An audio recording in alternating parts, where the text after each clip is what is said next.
नमस्कार, स्वागत है आपका संसद टीवी पर। मैं हूं मनोज वर्मा और आप देख रहे हैं हमारा खास कार्यक्रम संवाद में इस बार हम बात करेंगे पूर्व राज्यपाल, पूर्व केंद्रीय मंत्री, राज्यसभा के सांसद और राष्ट्रीय अंतर्राष्ट्रीय पुरस्कारों से सम्मानित, जिनके हस्ताक्षर से कश्मीर का विलय भारत में हुआ, महाराजा हरि सिंह, उनके सुपुत्र डॉक्टर करण सिंह जी से। करण सिंह जी, आपका स्वागत है संसद टीवी पर।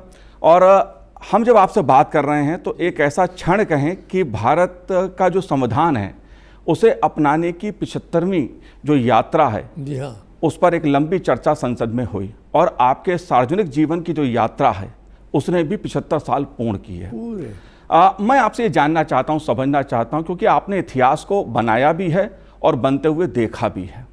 भारत की जो संवैधानिक लोकतांत्रिक यात्रा है, इसे आप कैसे देखते हैं? यात्रा बड़ी अद्भुत हुई है। मैंने सारे चुनाव देखे। 1953 में पहली बार चुनाव हुए थे, जब जवाहरलाल जी प्रधानमंत्री थे। वहाँ से लेके नरेंद्र भाई मोदी तक जितने चुनाव हुए और जितने प्रधानमंत्री हुए, सबसे मेरी मुलाकात हुई, सबको मैं जानता हूँ। तो मैंने सारी भारतीय संविधान को कार्यान्वित हुए देखा।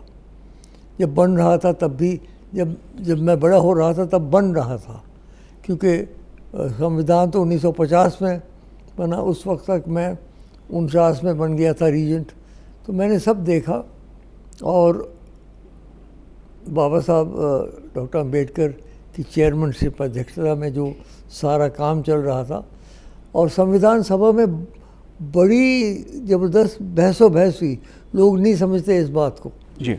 वो समझते हैं कि ऐसे ही ऐसा नहीं लिखा गया। एक सत्तर के ऊपर बहसें होती रहीं अंत तक। तो वो सारा संभालना डॉक्टर अम्बेडकर का कारण था और बाबू राजेंद्र प्रसाद अध्यक्ष थे उस वक्त। तो वो सारा बना 1950 में। तो मुझे याद है 1950 में जब वो ये सारा कार्यक्रम हुआ, और उसके बाद तो फिर चुनाव हो गए 53 में।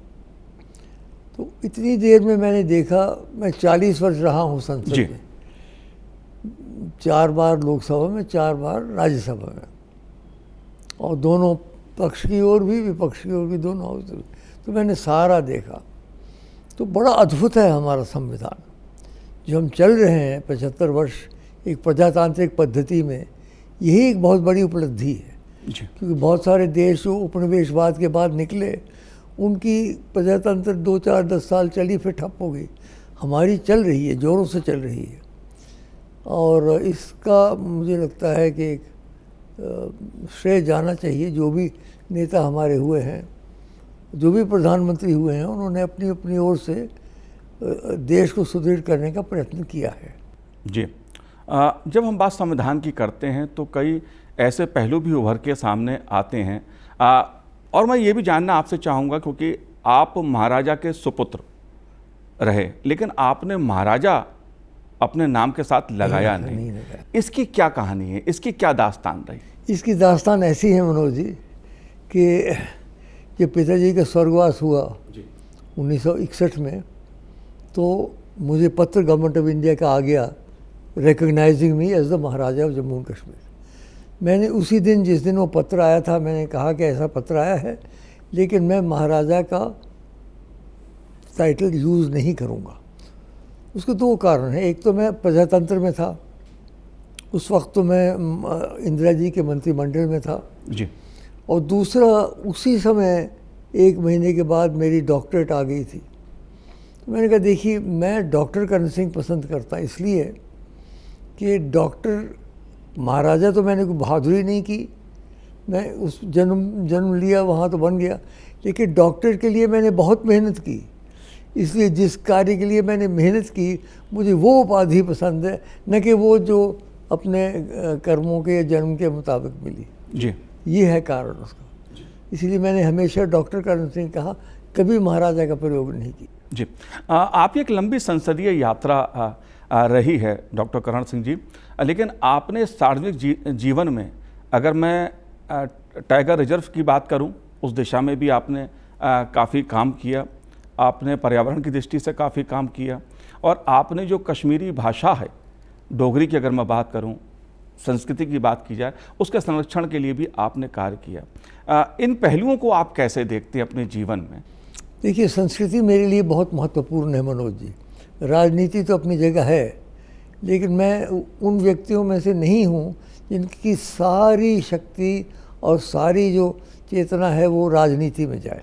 मैं राजनीति भी करता रहा, उसके साथ साथ अपना जो संस्कृति है, नृत्य है, गाना है, भाषाएं हैं, इतिहास है, उसकी तरफ भी मेरा बड़ा ध्यान रहा। 12 वर्ष में अध्यक्ष रहा ज्ञानपीठ अवार्ड का, तो उस संबंध में बहुत सारे देश के जितने बड़े बड़े लेखक थे सबसे भेंट हुई। फिर ICCR का अध्यक्ष रहा, वो भी सांस्कृतिक केंद्र हमने दुनिया में 40 खोले। तो इसलिए संस्कृति की ओर मेरा ध्यान बहुत जाता है, अब भी है। संगीत तो मुझे बहुत प्रिय है, मैं भी हफ्ते के एक बार रियाज करता हूँ। जी, रियाज तो कुछ आप ऐसा कश्मीरी कोई ऐसा भजन, कोई गीत नहीं, कश्मीरी जो आपको याद आता हो? कश्मीरी मेरी मातृभाषा नहीं है मनोज जी, क्षमा करें जी। मेरी मातृभाषा डोगरी है। हाँ, तो डोगरी में में नहीं, इस समय वो संगीत का कार्यक्रम नहीं है ये जी। कोई संगीत का कार्यक्रम आप करेंगे तो मैं बताऊंगा।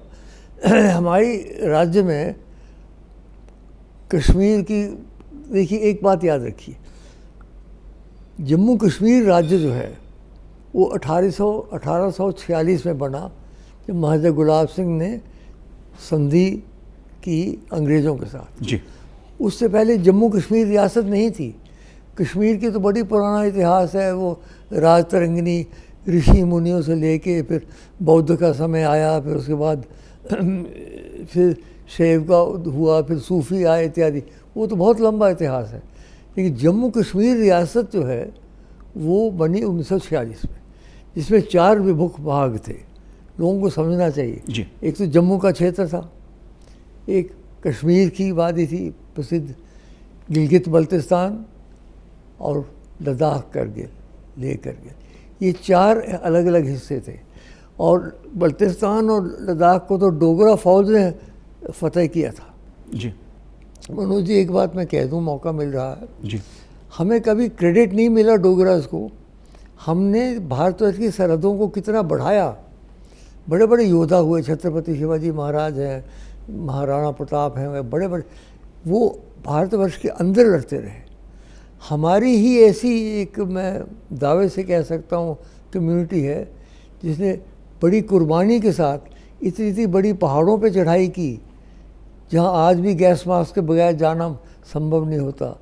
और हिमाचल और जम्मू के जो डोगरा सोल्जर्स थे, उन्होंने वो फतेह किया। तो वो सारी रियासत बना के एक रियासत तब बनी। कहाँ तक थी वो रियासत? जी, रियासत जो जम्मू कश्मीर की हम बात करते हैं आज, अगर हम इतिहास की बात करें, जो आपने कहा कि बड़ी दूर तक हमारी रियासत थी, कितना विस्तार था उस रियासत का, कहाँ तक? 84,000 मुरब्बा मील। जी। उन दिनों में मील होते थे, किलोमीटर नहीं, तो आप हिसाब लगा दीजिए, 84,000 स्क्वायर माइल्स। जी। Largest of the Indian states. जितने राज्य थे, 42,000 हैदराबाद थी, 84,000 हमारे थे। तो एरिया में जम्मू कश्मीर सबसे बड़ी रियासत थी। जी। इसमें क्या हम कह सकते हैं आज जो पाकिस्तान के हिस्से में जो कब्जा है जिस पे पाकिस्तान ने कर रखा है, उससे या उससे आगे कहाँ तक? नहीं, ऐसा है कि जब सीज़ फायर हुई, यूनाइटेड नेशन ने सीज़ फायर करवाई 1 जनवरी 1949 में। जी। उस वक्त जहाँ तक फौजें जहाँ पहुँची हुई थी, वहाँ तक फ्रीज हो गई सिचुएशन। तो उस तरफ जो रह गया, 2 हिस्से रह गए। एक तो गिलगित बल्तिस्तान उनके कब्ज़े में रह गया, और एक POK जिसे वो कहते हैं, मुजफ्फराबाद मीरपुर, जो पंजाबी मुस्लिम स्ट्रिप है, वो रह गई। वो 2 स्ट्रिप उनके पास रह गए। और 3 हिस्से कश्मीर, लद्दाख और जम्मू हमारे पास रह गए। तो वो एरिया भी हमारी रियासत के हिस्सा थे। पिताजी ने जिस रियासत के लिए हस्ताक्षर किए, वो तो सारी रियासत के लिए की है। जी। उनमें वो भी शामिल हैं, बल्टिस्तान, गिलगिस्तान, जिसको बल्तिस्तान पाकिस्तान ने और POK, वो भी शामिल हैं उनमें। और फिर अक्साई चीन ले लिया, चीन ने इस तरफ से। तो काफ़ी हमारा आधी ज़मीन तो चली गई। जी। चूँकि बात आपने इस समय POK की हो गई, तो मैं इसको पूर्ण कर देता हूं, और इस बात को भी मैं जानना चाहता हूं, क्योंकि संसद का संकल्प है कि जिस हिस्से पे पाकिस्तान ने अवैध कब्जा कर रखा है उसे भारत एक एक इंच वापस लेगा। और प्रधानमंत्री नरेंद्र मोदी और गृह मंत्री अमित शाह जी ने बार बार इस बात को सदन के भीतर भी और बाहर भी इस बात को कहा है कि हम एक एक इंच अपनी वापस लेंगे। इस मुद्दे पर आप कैसे देखते हैं और क्या कहना है? नहीं, मुझे कहना ये है कि बड़ी प्रसन्नता होगी अगर ऐसा कर सकें, लेकिन बिना युद्ध के ऐसे होने वाला नहीं, ये भी मैं संकेत दे दूं। क्योंकि ऐसे अगर बिना युद्ध के हो जाए कोई समझी और वो सब वापस आ जाए हमारे साथ, तो उससे बढ़कर क्या होगा। लेकिन जो परिस्थितियां मैंने देखी हैं 75 वर्ष में, बिना युद्ध के ऐसे नहीं होगा। और युद्ध के जो परिणाम होंगे वो आप स्वयं सोच लीजिए। जी, जब हम ये बात करते हैं तो हमें ये भी ध्यान रखना चाहिए कि क्या हम युद्ध की तैयारी कर रहे हैं। अगर युद्ध होगी तो कहाँ तक सीमित रहेगी, कहाँ तक बढ़ेगी। एक तरफ चीन है, एक तरफ पाकिस्तान है, तो जो भी बात करनी होगी हमें सारा परिप्रेक्ष्य में करना है। जी, अगर बात संवैधानिक दृष्टि की जाए तो जम्मू कश्मीर को लेकर कई तरह की, मैं कहूँगा, सवालात उठते हैं। अलग अलग दास्तां भी सामने उभर के आती हैं, किस्से कहानियाँ भी सुनने को मिलते हैं, क्योंकि आपने संविधान को बनते देखा है और जिया भी है। एक तरह से मैं कहूँगा कश्मीर के मामले में कुछ आप हिस्सा मैंने भी... जम्मू कश्मीर का संविधान का कॉन्स्टिट्यूट असेंबली मैंने बनाई। जी, आप और हिस्सा मेरे रहे हैं। हस्ताक्षर से वो कानून बनी जम्मू कश्मीर की। जम्मू कश्मीर की भी एक अपनी कॉन्स्टिट्यूशन होती थी, लोग भूल गए हैं, मेरे हस्ताक्षर से बनी। तो मैं तो सारा मैंने वो देखी डेवलपमेंट, धीरे धीरे धीरे धीरे। अब तो खैर ज़माना बदल गया, वक्त बदल गया। जी, मैं आपसे एक चीज़ और जानना चाहता हूं, क्योंकि कई सवाल उठते हैं, इसलिए मैं आपसे समझना चाहता हूं उन बातों को, देश जानना चाहता है उस बात को भी, कि जब सरदार पटेल जी ने भारत की तमाम रियासतों का विलय भारत में हो गया, ऐसे क्या मजबूरी थी कि कश्मीर के विलय के समय शर्तें रख दी गईं शेख साहब को लेके? शेख साहब की भूमिका को कैसे देखते हैं आप? क्योंकि नहीं, वो तो लंबी बात, क्योंकि हम यूनाइटेड नेशंस में चले गए थे, वहाँ जाने की हमें ज़रूरत थी नहीं। जवाहरलाल जी तो हमारे मेंटोर हैं, हमारे गुरु रहे हैं, लेकिन इस बात में मैं भी कहना पड़ता है मुझे कि यूनाइटेड नेशन जाने की कोई आवश्यकता नहीं थी। एक दफ़ा हम यूनाइटेड नेशन में गए तो वहाँ फंस गए। वो कारण था कि बाकी राज्यों के साथ विलय नहीं हो सका, क्योंकि वो तो यूनाइटेड नेशन में डिबेट चल रही थी कि क्या होना चाहिए क्या नहीं। उसी से तो सारे प्लेबिसाइट की बात निकली कि प्लेबिसाइट होना चाहिए। नहीं हुआ वो बात और है, लेकिन हम उसमें भिड़ गए। जी, आप मानते हैं नेहरू जी की गलती थी? मुझे लगता है कि मैं ये कहूँगा कि जाने की आवश्यकता नहीं थी, मैं इस प्रकार से। जी, मैं आपसे शेख साहब को लेकर भी, उनकी भूमिका को लेकर भी, और नेहरू जी के वो साथ भी इसी के साथ बंधा हुआ है मामला। जी, क्योंकि प्लेबिसाइट की बात चल रही थी। जी, प्लेबिसाइट कौन जीतने वाला था हमारे लिए? शेख अब्दुल्ला। कश्मीरी मुसलमानों के तो वही सबसे बड़ा नेता थे ना, इसमें कोई शक नहीं। सबसे बड़े नेता कश्मीरी मुसलमानों के शेख अब्दुल्ला थे।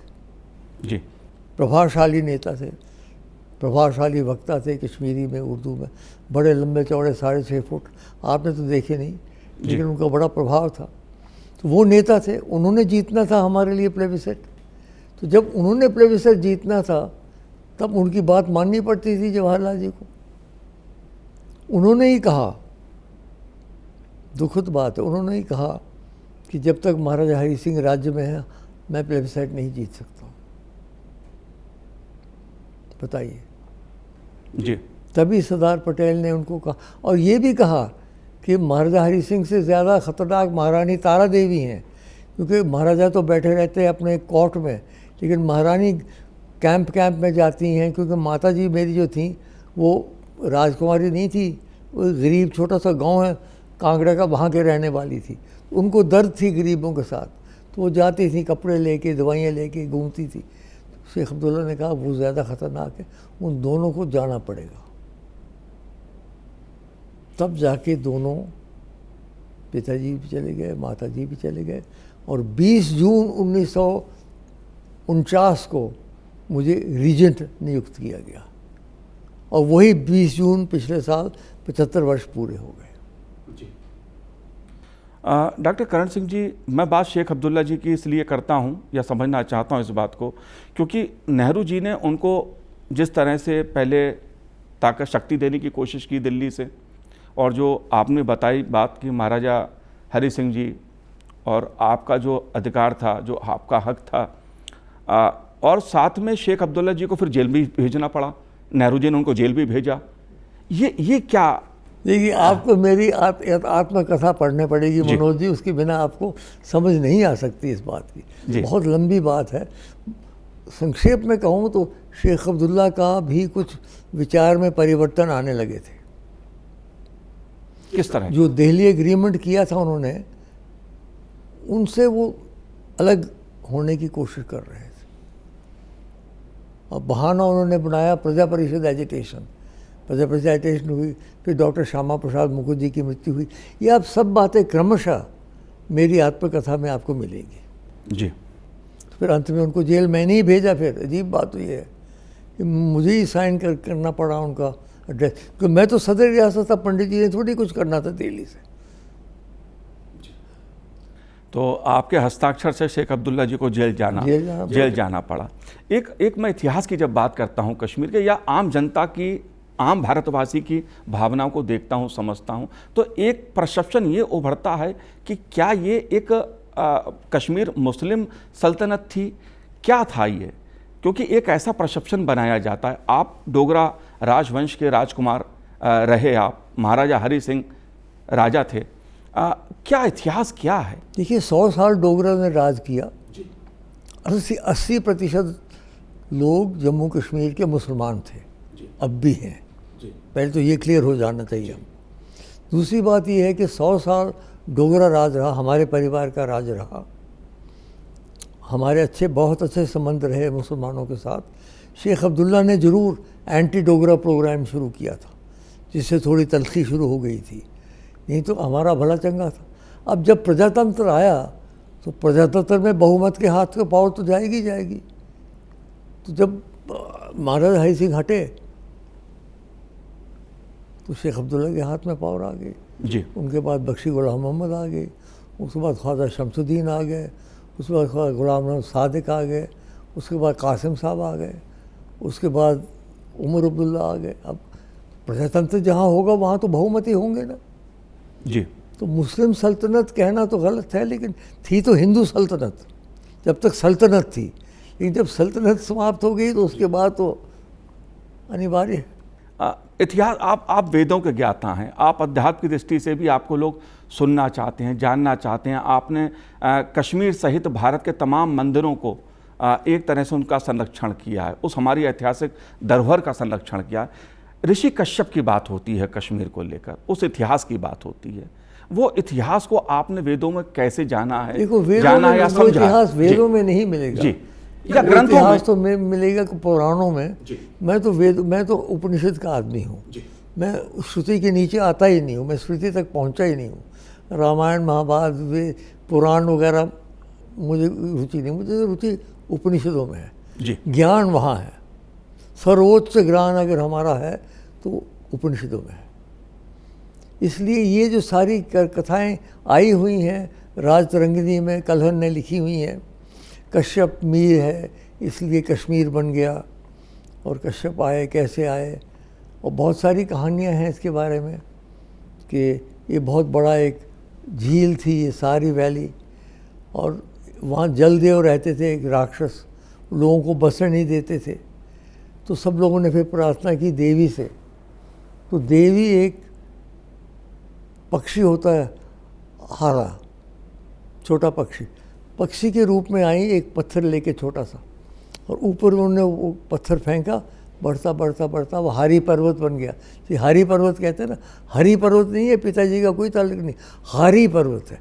हारी है वो पंछी जिसके नीचे फिर वो जल गया और फिर लोग बसने लगे।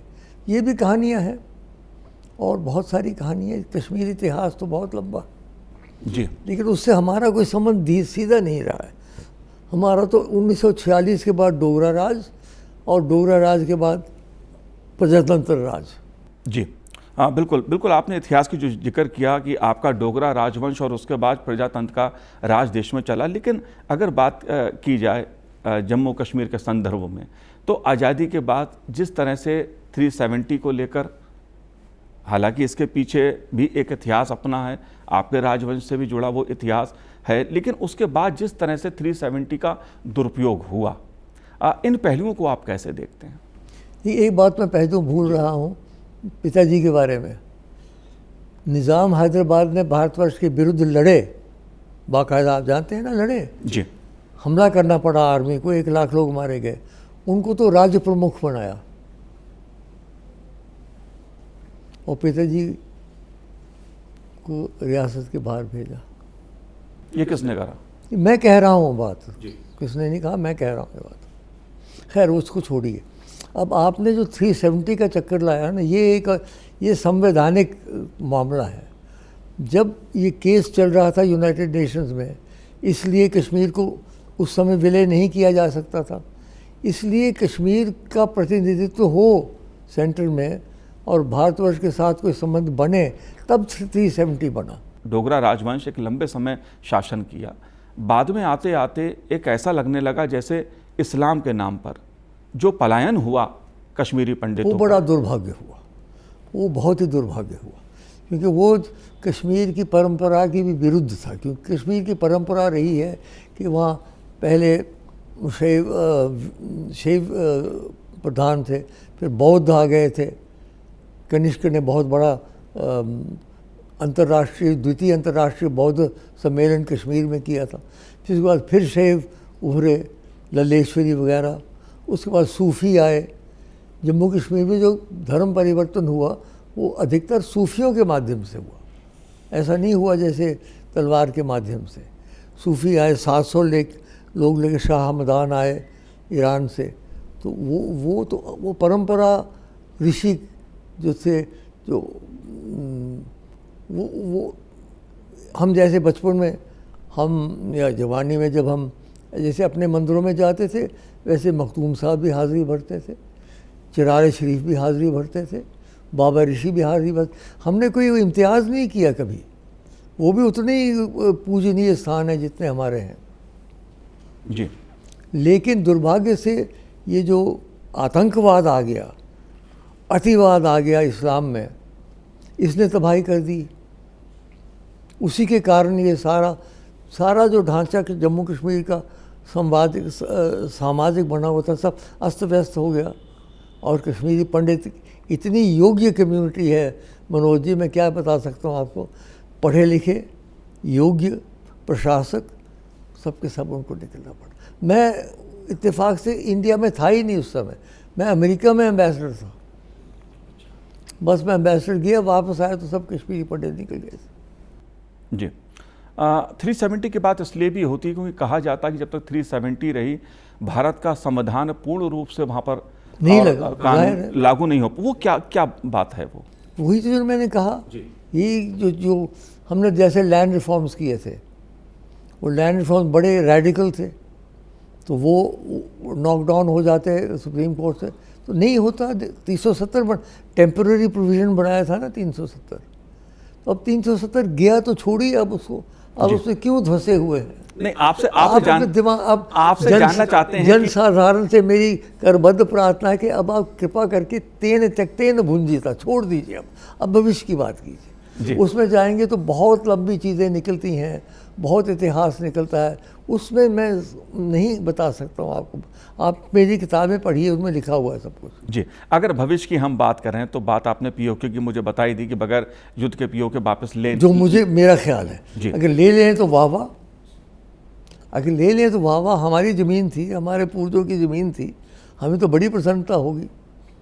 लेकिन मेरा अपना निजी विचार ये है, या निजी ये है कि बिना युद्ध के वो नहीं होगा, और युद्ध के परिणाम जो होंगे सो अफसोस। जी। प्रधानमंत्री नरेंद्र मोदी ने कई अहम फैसले उनकी सरकार ने जम्मू कश्मीर को लेकर लिए। उसमें 370 का भी है, और बात चाहे डोगरी भाषा या दूसरी भाषाएं हों। डोगरी भाषा तो पहले हो गई थी। जी। तमाम भाषाओं का कैसे प्रचार प्रसार हो, कैसे उनको संरक्षण मिले, तमाम फैसले लिए हैं, आप कैसे देखते हैं? देखिए, भाषा की बात आपने की, क्योंकि कश्मीरी तो आरंभ से इंडियन कॉन्स्टिट्यूशन में 8वें शेड्यूल में थी। डोगरी हमने बड़ी जद्दोजहद के साथ 20 साल लग गए, डोगरी भी अब आ गई है, नंद भाई से पहले की बात है। तो अब 370 तो ख़त्म हो गया जी। चुनाव हो गए, बड़ी अच्छी बात है। सुप्रीम कोर्ट ने भी कहा और भारत सरकार ने बहुत अच्छे चुनाव करवाए। बहुत चुनाव में कोई हेरा फेरी जहाँ तक मैं जानता हूँ नहीं हुई, और उसका परिणाम मिला। 29 हिंदू सीटें बीजेपी ले गई और अधिकतर मुस्लिम सीटें ले गई नेशनल कॉन्फ्रेंस। तो नेशनल कॉन्फ्रेंस की गवर्नमेंट बन गई। लेकिन आप ये मानते हैं जो चुनाव हुए वो ईमानदारी के साथ? इस दफ़ा जो हुए वो ईमानदारी से। जी, क्योंकि इतिहास में एक वो चुनाव भी था जिसके बाद कहते हैं पुरानी बातें छोड़िए ना, जी। मैं देश की बातें कर रहा हूँ। अभी जो हुए चुनाव उसकी बात कर रहा हूँ, जिसकी अब सरकार बनी हुई है। मतलब 370 हटने के बाद जो चुनाव हुए वो ईमानदारी के साथ हुए। आगे आप राज्य के भविष्य को लेकर क्या उम्मीद करते हैं? आगे देखिए, अब ये भारतवर्ष में विलीन हो गया है। अब जितनी चीज़ें हैं उसमें लाभ बहुत हुए। पहले लाखों लोग थे जिनको वोट नहीं मिलता था, क्योंकि वो सियालकोट से आए हुए थे रेफ्यूजी। जी। जो पीओके से आए उनको तो मिलता था, लेकिन सियालकोट वालों को ये मानते नहीं थे स्टेट सब्जेक्ट, तो वो ना नौकरी मिलती थी ना वोट कर सकते थे। वो तो उनको वोट मिल गया। महिलाओं के साथ पहले ये था कि अगर वहाँ की लड़की बाहर शादी कर ले तो उसकी सारी संपत्ति ले जाते थे, छोड़नी पड़ती थी उसको। अब वो नहीं है। और गुजरों के लिए, बकरवालों के लिए, महाडियों के लिए कई चीज़ें बनी। तो ये तो अब नया संविधान बन गया है, एक तरह से भारतीय संविधान लगा है पूरा। बाकी अब बहुत सारे कार्य हुए पिछले 5-6 साल में। बहुत सारे नए इंडस्ट्रीज़ बने, बहुत सारे गवर्नर बहुत एक्टिव रहे हैं और दावा किया उन्होंने कि मैंने बहुत नई चीज़ें शुरू की। लेकिन नई चीज़ शुरू तो हो जाती है, लेकिन उसको थोड़ी देर तो लगती है ना उसका परिणाम आगे आने में। डॉक्टर साहब, एक आखिरी सवाल आपसे और, क्योंकि हमने बात इतिहास की अपने की जम्मू कश्मीर को लेके, एक पाकिस्तान की भूमिका, इसको आप कैसे देखते हैं? किसका? पाकिस्तान की जो भूमिका अब तक रही है, चाहे बात मैं आतंकवाद की कहूँ या बात जम्मू कश्मीर के जो हिस्सा था उस पर अवैध कब्जे की कहूँ, या अभी तक वहाँ के नौजवानों को गुमराह करने की बात की जाए, आप पाकिस्तान की नीयत को, पाकिस्तान की भूमिका को कैसे देखते? पाकिस्तान तो कश्मीर को चाहता है, सीधी बात है, कोई उसमें कोई छुपी हुई बात नहीं है। हर मुमकिन कोशिश की उन्होंने। पहले हमला किया 1949 में जो हमला हुआ, जब पिताजी ने हस्ताक्षर किए उस वक्त हमला चल रहा था, वो युद्ध हो गया। उस युद्ध में भी वो कश्मीर को लेने को कामयाब नहीं हुए। एक हिस्सा ले लिया उन्होंने, कश्मीर रह गई। फिर उन्होंने 1962 में, आपको याद होगा, वो घुस बैठे थे, तब भी युद्ध हुआ, तब भी वो नहीं ले सके। फिर 1972 में जब बांग्लादेश का युद्ध हुआ तब भी नहीं ले सके। तो उन्होंने हर मुमकिन कोशिश की है, कभी आतंकवादियों को भेज के कुछ के, कश्मीर उनको मिला नहीं। जी। कुछ जब तक नहीं मिलेगा वो चलते रहेंगे, या तो वो छोड़ दें कश्मीर का मोह, क्योंकि कश्मीर से उनको क्या लाभ हुआ है? आधा देश उनका टूट गया, अपना ही वहाँ उनके हालात जो है आप देख रहे हैं क्या हो रहा है वहाँ। तो अगर अपने वहीं ध्यान दें और इस तरह छोड़ दें विचार तो बेहतर रहता है, लेकिन अब उनको कौन समझाए। आपका तमाम एक लंबा जीवन रहा है। सांस्कृतिक दृष्टि से अगर बात की जाए, उपनिषदों के अध्ययन की दृष्टि से बात की जाए, आप भारत की जब हम बात करते हैं, संविधान की बात करते हैं, तो आप भारत की यात्रा को आगे की दृष्टि से कैसे देख रहे हैं? देखिए, 40 साल तो मैं संसद रहा हूँ, जैसे मैंने बताया, 4 बार वहाँ, 4 बार वहाँ।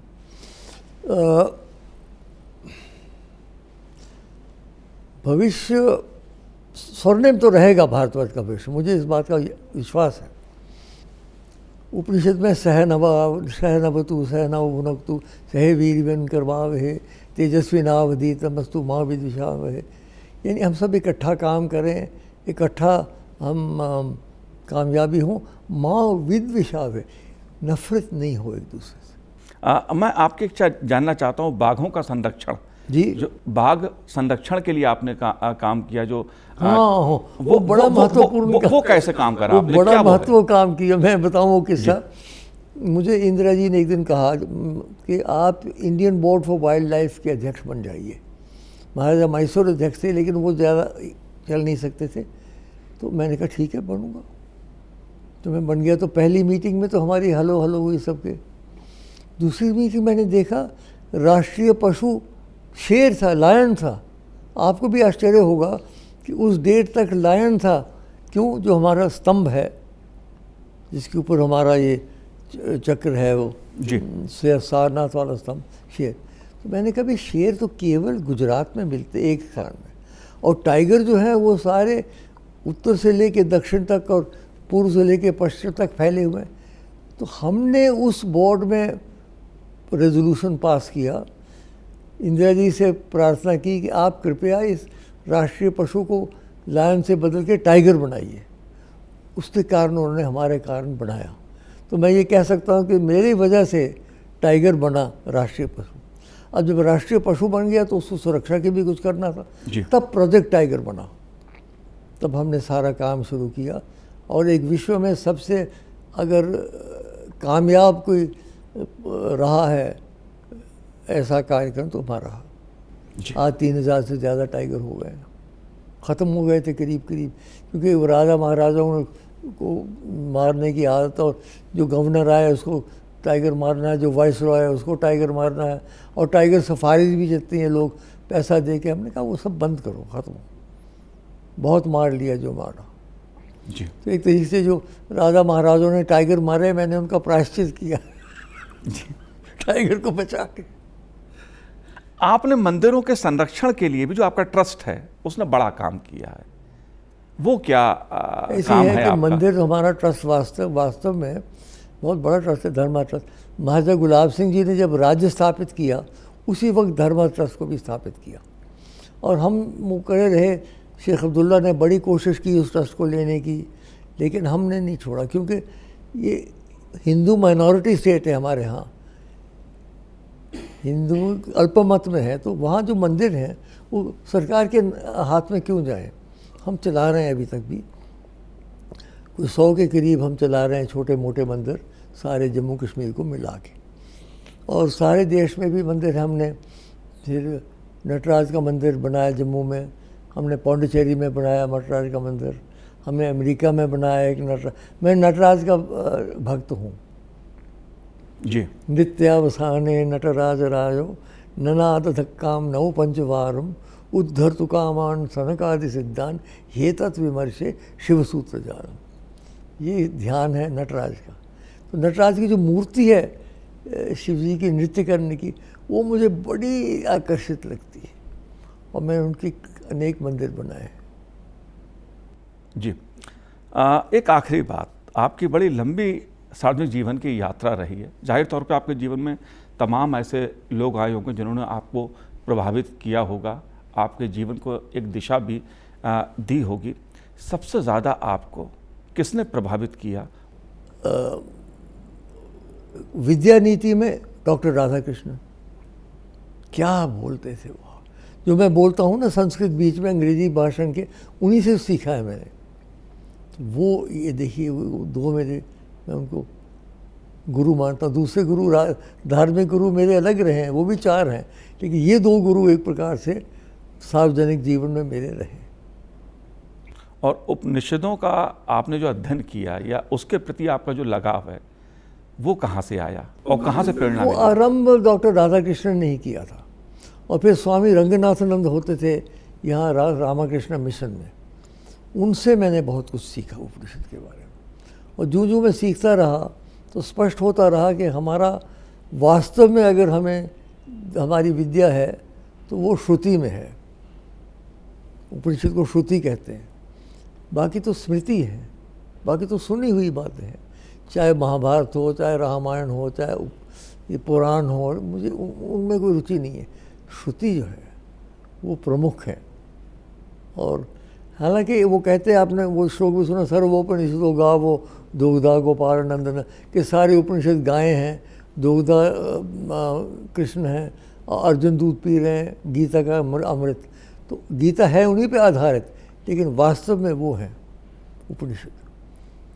वैसे तो 108 कहते हैं, लेकिन 11 उपनिषद प्रमुख माने गए, 11-12 जी। उनके ऊपर मैंने कुछ लिखा भी है, कुछ पढ़ा भी है जी। बहुत ज़्यादा ज्ञान नहीं है मुझे जितना लोग समझते हैं। जी नहीं, आपके जीवन के जो अलग अलग हैं, चाहे बात मैं राजनीति की करूं या संस्कृति की बात की जाए, जम्मू कश्मीर के तो आपका पशु पक्षियों की बात की जाए, पशु पक्षी की बात की जाए या अध्यात्म की बात की जाए, वैदिक बात की जाए, आप ज्ञान है आपका, शंकर भगवान की कृपा रही है सुनना चाहता है। लेकिन कोई जीवन का ऐसा पक्ष जो आप चाहते हों वो अनछुआ रह गया है और शेयर करना चाहते हो आप हमसे? पक्ष कोई अनछुआ रहा नहीं जो मैं करना चाहता था, पद अनछुए रहे। जैसे 2006 में राष्ट्रपति का चल रहा था मेरा, जब डॉक्टर अब्दुल कलाम का देहांत हुआ तो मेरा नाम चल रहा था। तो उसकी भी कहानी है एक लंबी। क्या कहानी है संक्षेप में? उसकी कहानी क्या है कि सोनिया जी ने मुझे कहा था कि मैंने 2 नाम भेजे हैं। भेजे मतलब एक कमेटी थी, आपको याद होगा, हमारे केवल 140 थे, बाकी लेफ्ट फ्रंट के 100 के करीब थे, उस पर निर्भर थे हम, सारी सरकार उन पे चल रही थी। तो एक कमेटी बनी थी कांग्रेस की और लेफ्ट फ्रंट की जो इसका फैसला करेगी। सोनिया जी ने कहा मैंने 2 नाम भेजे, मुझे पता है कि दूसरा नाम क्या है, मैं वो नाम लेना नहीं चाहता हूँ। तो मीटिंग हुई तो पहला नाम सोनिया जी, वो तो पहले ही रद्द हो गया, लोगों ने उसको तिरस्कृत कर दिया। मेरा नाम आया तो सबने कहा नहीं हैं तो योग्य हैं और काम भी अच्छा किया है उन्होंने। लेकिन इस AB बर्धन और D राजा CPI और CPM के थे, उन्होंने कहा ये ठीक है, but we are a socialist country, how can we elect a Maharaja as president. तो बस इसी से बात हो गई। लेफ्ट ने खेल बिगाड़ा आपका। लेफ्ट ने काटा। फिर सबने कहा और महिला ढूंढो, महिला ढूंढो। तो किसी ने कहा कि भाई वो गवर्नर हैं राजस्थान के, तो बर्धन जो थे वो भी उनके साथ MLC रहे थे महाराष्ट्र में, वो प्रवासी बंगाली है महाराष्ट्र। हाँ वो बहुत अच्छी, बहुत देखते देखते वो बन गई। उनका ठीक है, हमें कोई बड़ी इच्छा नहीं थी, लेकिन आपने जो पूछा ना, वो नाम चल रहा था, तो वो नाम इसके कारण नहीं चला तो नहीं चला। मैं तो अपने, देखिए मैं मंत्री रहा 10 साल, मैंने एक धेला तनख्वाह नहीं ली गवर्नमेंट से अपने घर में। जितने मैंने कार्य किए सब मैंने निःशुल्क किए, हालांकि सब में वेतन था, यूनेस्को में वेतन था, ऑरवेल में वेतन था, मैंने किसी से वेतन नहीं लिया। मैंने कहा भारत माता की कृपा रही है, मैं उनकी जितनी सेवा कर। हाँ, अमेरिका में जब मैं रहा वहाँ तो मुझे वेतन लेना पड़ा, क्योंकि मेरे पास विदेश या मुद्रा नहीं थी। वो 6-8 महीने की बात है, नहीं तो मैं घर ही में रहा अपने। भगवान की दया से इस घर में पहले बना रखा था, मुझे ना घर छोड़ना पड़ा और ना कहीं जाना पड़ा, अपने आराम से बैठा रहा। मंत्री हूँ तो मंत्री, नहीं हूँ तो कोई फ़र्क नहीं पड़ता। जी, बाकी में आपका जीवन जो है वो प्रेरणादायक जीवन है हम सबके लिए। डॉक्टर करण सिंह जी, आपने हमसे एक लंबी बातचीत की, बहुत बहुत शुक्रिया, बहुत बहुत धन्यवाद हमसे बात करने के लिए। बड़ा अच्छा लगा आपसे बात करना। प्रणाम।